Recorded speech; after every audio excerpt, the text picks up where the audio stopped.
देखना बच्चों, मैंने अभी लास्ट लेक्चर में टॉपिक डिस्कस किया था ट्रेड डिस्काउंट और कैश डिस्काउंट। इससे रिलेटेड मैं आपको कुछ ट्रांजेक्शन्स बता रही हूँ, ध्यान से समझना, ठीक है। जर्नल का फॉर्मेट बना रही हूँ मैं बच्चों। नरेशन अब अपने आप लिखते रहना, उसके अंदर से शॉर्ट करके date, particular, LF, debit amount and credit amount.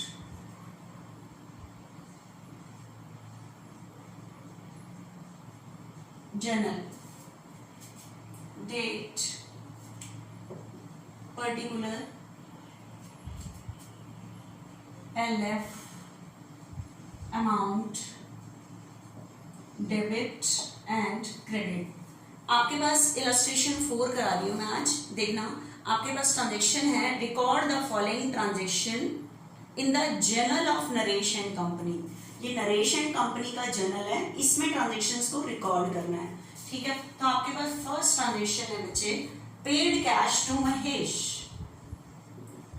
Paid cash to Mahesh, paid cash to Mahesh rupees 9600 and discount received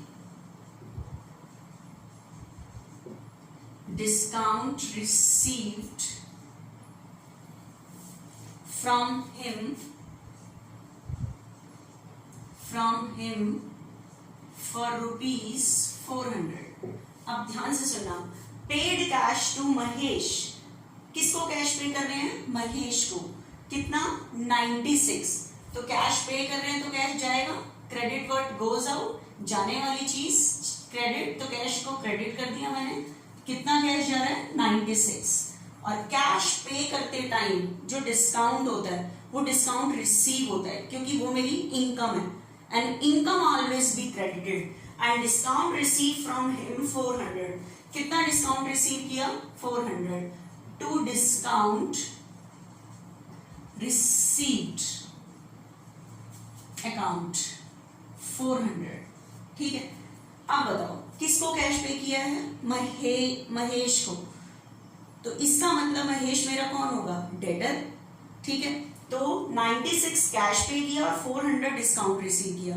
इसका मतलब मेरा जो डेटर डिक्रीज हो रहा है, महेश अकाउंट डेबिट 10,000, क्योंकि ये इसका टोटल है। इसका मतलब महेश को मैंने पेमेंट करनी थी 10,000, कितनी पे कर रही हूँ? 96, 400 का डिस्काउंट रिसीव हो रहा है। तो जब भी ये वाली सिचुएशन आ रही है तो इसका टोटल यहाँ पे लिखा करो, ठीक है। अब इसकी नरेशन क्या लिखोगे? Same, cash paid and discount receive. Cash पे किया और डिस्काउंट क्या किया? रिसीव। तो इस तरह से नरेशन लिखी और पर्टिकुलर वाले कॉलम में लाइन खींच दी, ठीक है। उसके बाद बच्चे हम नेक्स्ट ट्रांजेक्शन कर रहे हैं।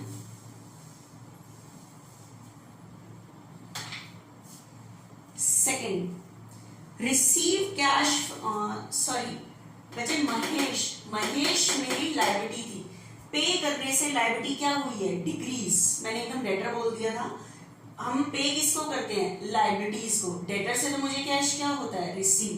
तो ये क्यों हुआ है? पे करने से मेरी लायबिलिटी क्या हो गई? डिक्रीज। मेरी लायबिलिटी का नाम क्या है? महेश। या इंग्लिश सिस्टम के अकॉर्डिंग ये कह सकते हो कि debit all the receiver. Mahesh को हम पे कर रहे हैं, वो रिसीव कर रहा है, and debit all the receiver, इसकी वजह से डेबिट हुआ है। अब आपके पास नेक्स्ट ट्रांजेक्शन आ रही है बच्चे, cash receive from Arun.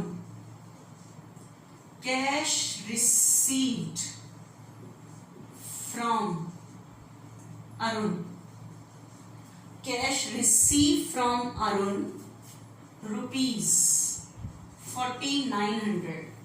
Cash receive from Arun 4900 and discount allowed to him rupees 100।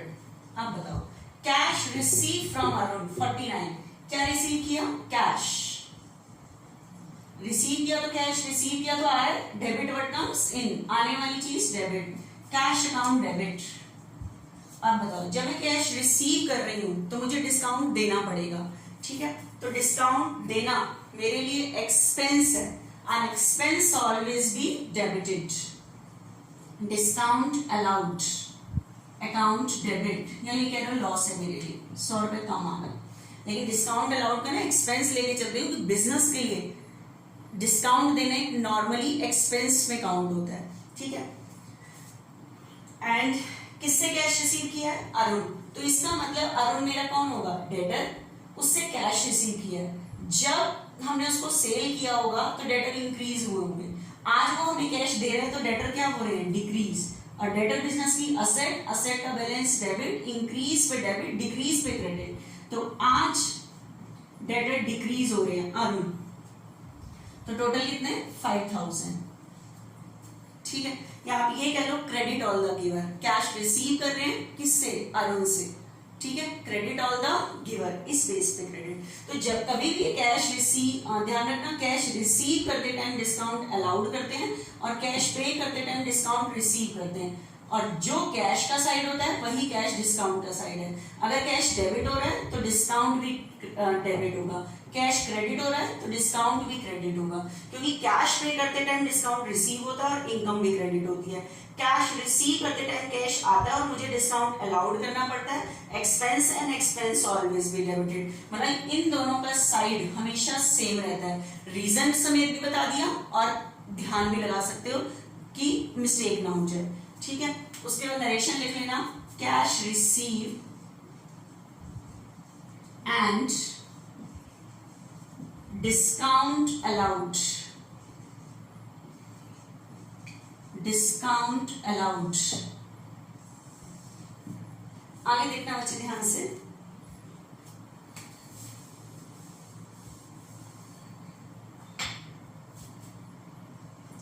Third transaction, goods sold to Harish,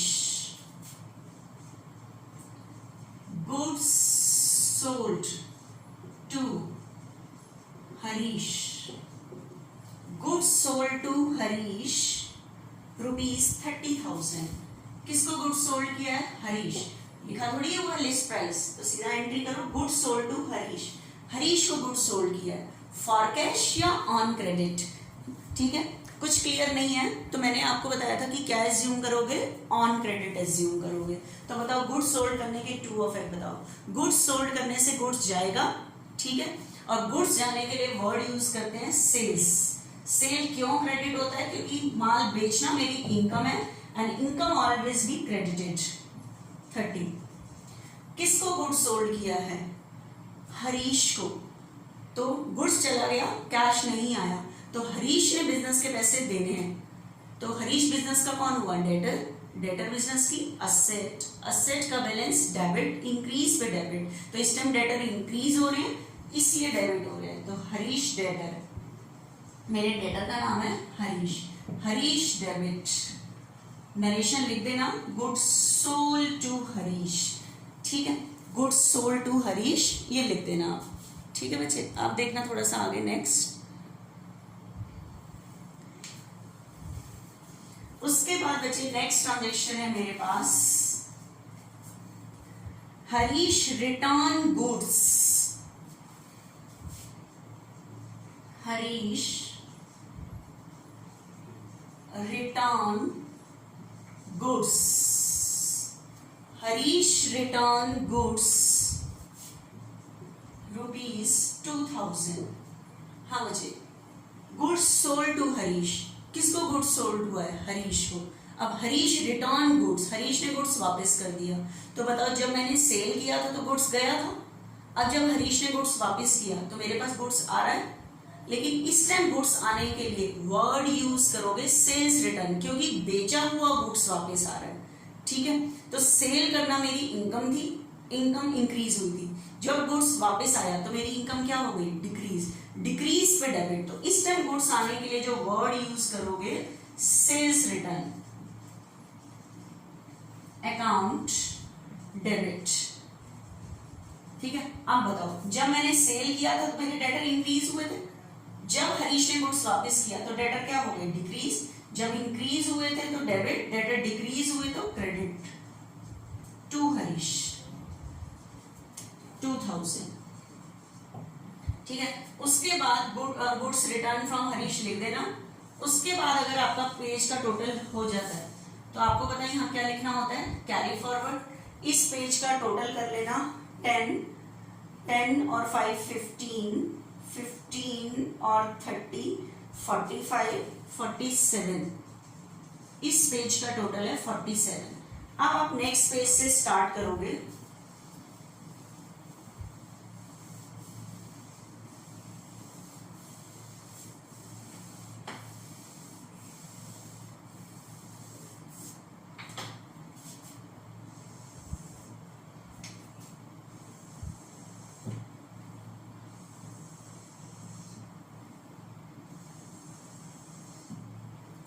last page का टोटल जब आगे लाते हैं ब्रॉड फॉरवर्ड 47, 47 क्रेडिट का लाइन खींच दी। अब देखना next, cash receive from Harish. अब बताओ हरीश को मैंने कितने का सोल्ड किया था, 30। मेरे डेटर 30 से, लेकिन उसने 2 का गुड्स वापस कर दिया था तो इतने डेटर डिक्रीज हो गए। अब बताओ हरीश ने मेरे कितने रुपए देने होंगे, 28 देने, उसकी फुल सेटलमेंट है 28, इतने रुपए देने उसने मेरे। ठीक है, तो अब देखना मेरे पास नेक्स्ट ट्रांजेक्शन है फिफ्थ ट्रांजेक्शन है रिसीव कैश फ्रॉम हरीश।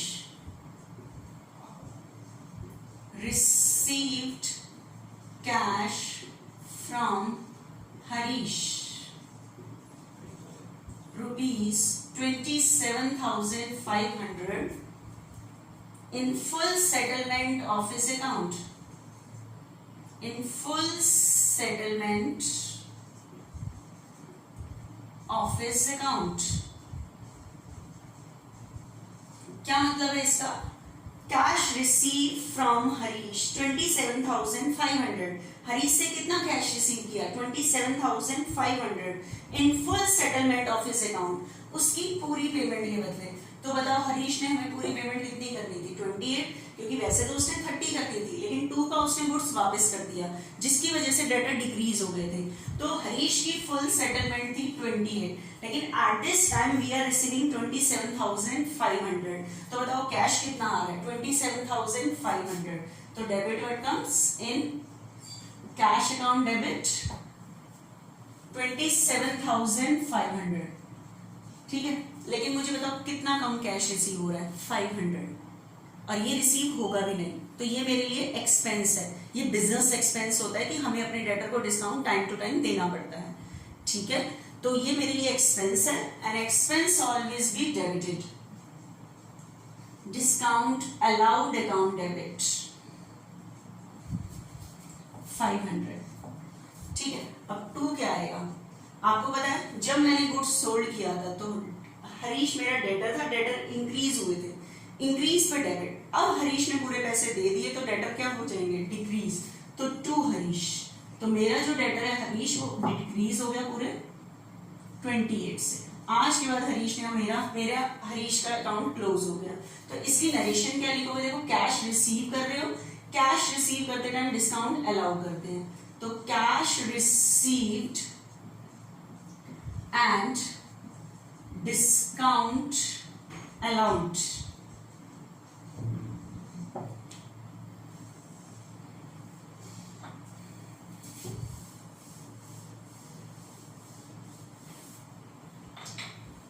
देखना मुझे ध्यान से, sold goods to Gopal,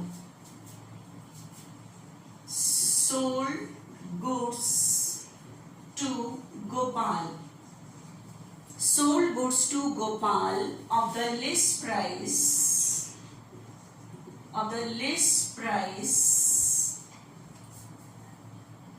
of rupees 60,000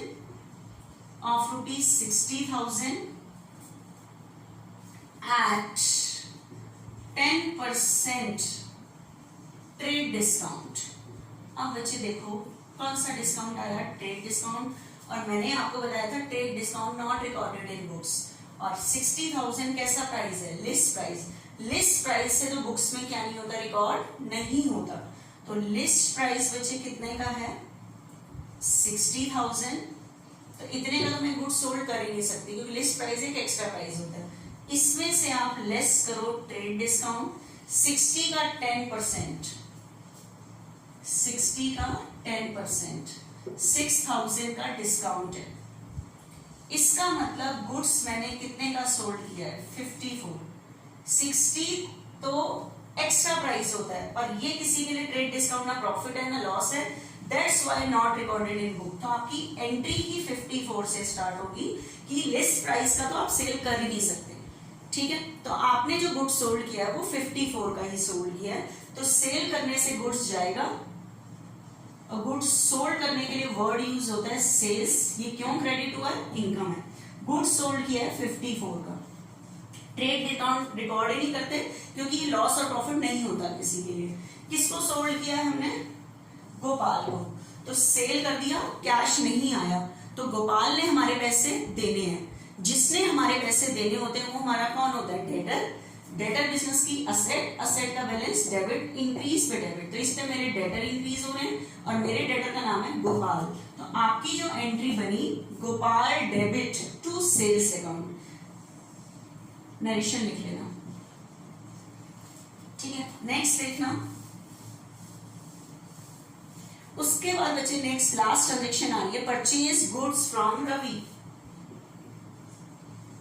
purchase goods from Ravi. Purchase goods from Ravi of the list price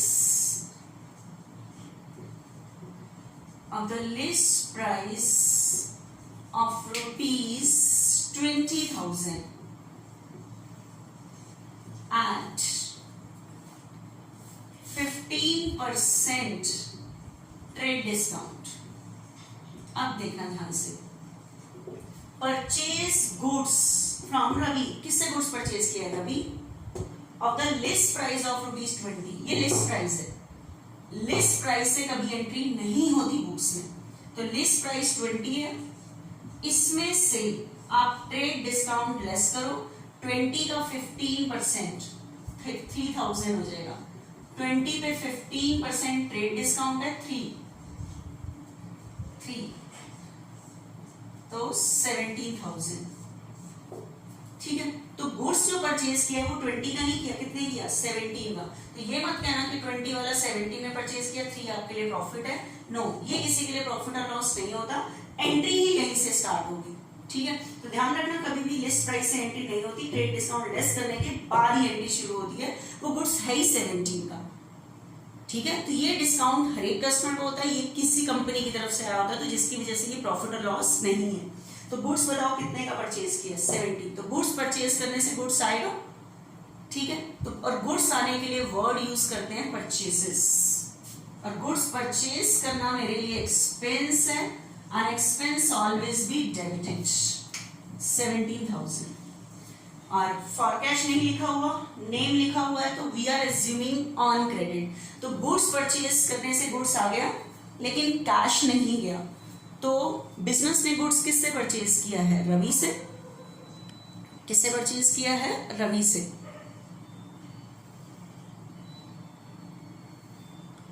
ठीक है, रवि से परचेज किया है। तो बिजनेस ने किसी बाहर वाले के पैसे देने हैं, और बिजनेस ने किसी भी बाहर वाले के पैसे देने होते हैं, तो ये बिजनेस की क्या होती है? लायबिलिटी।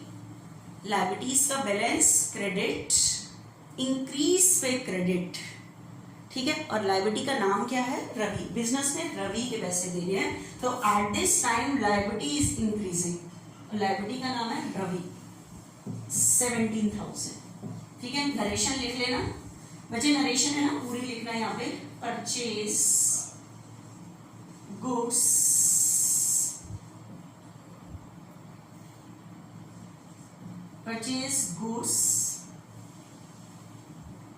फ्रॉम रवि, शॉर्ट कर देते हैं थोड़ा सा, from Ravi at 15% trade discount.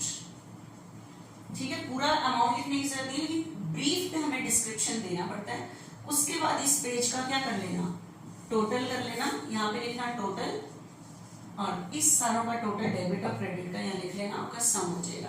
बच्चे अभी जो मैंने आज टॉपिक डिस्कस किया 2 लेक्चर में, ट्रेड डिस्काउंट और कैश डिस्काउंट का मीनिंग बताया, फिर उसका सम। अब इससे रिलेटेड हमारा डीप डिस्क्रिप्शन आगे की इलास्ट्रेशंस में आएगा, ठीक है, वो हम नेक्स्ट लेक्चर में करते हैं। आज अभी इतना करना, कल के होमवर्क में कल एनीवे अपलोड कर दूंगी, मंडे के लिए आपने करना है आपने, ठीक है।